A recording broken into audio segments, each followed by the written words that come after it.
Hello everyone, welcome to Tech in Twos, and today we're going to talk about some ways that you can expand your use of any web page or things like Google Docs using a Chrome extension called Insert Learning.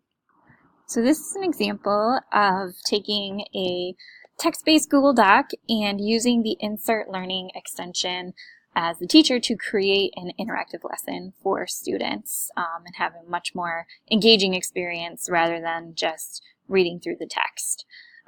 So the most important thing to know is that you and your students will need the Insert Learning extension. So you can find that in the Chrome Web Store, and that just gets attached to your Chrome web browser. And when you as the teacher have the Insert Learning toolbar, you can click it and a little toolbar will pop up on any website that you are on.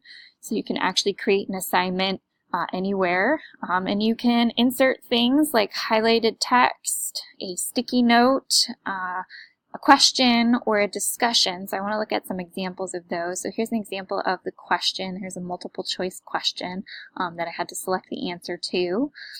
Here's an example of the highlighted text, and I can click that to see a note. So you might use this with vocabulary words, important vocabulary words for students.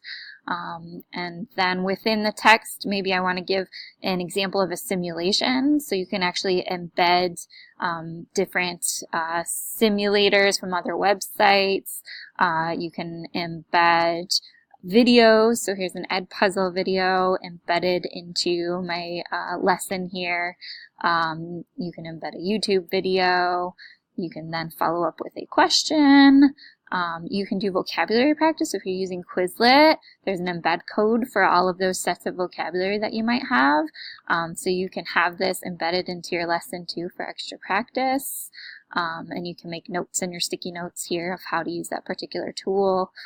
You can record yourself as a teacher onto any web page, giving additional notes or important points. And then you can actually have a discussion board where students can post back and forth on there as well. So this is one example of how to use Insert Learning. So just a forewarning, with the free Insert Learning account, you do get 5 free lessons only before it's going to prompt for a paid account. I do think that you can delete an old lesson so that you can add an additional lesson as long as you're keeping it under 5.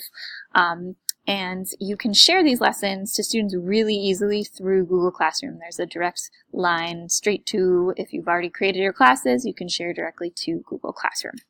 If you'd like help building your first Insert Learning lesson or want to know more, please contact me.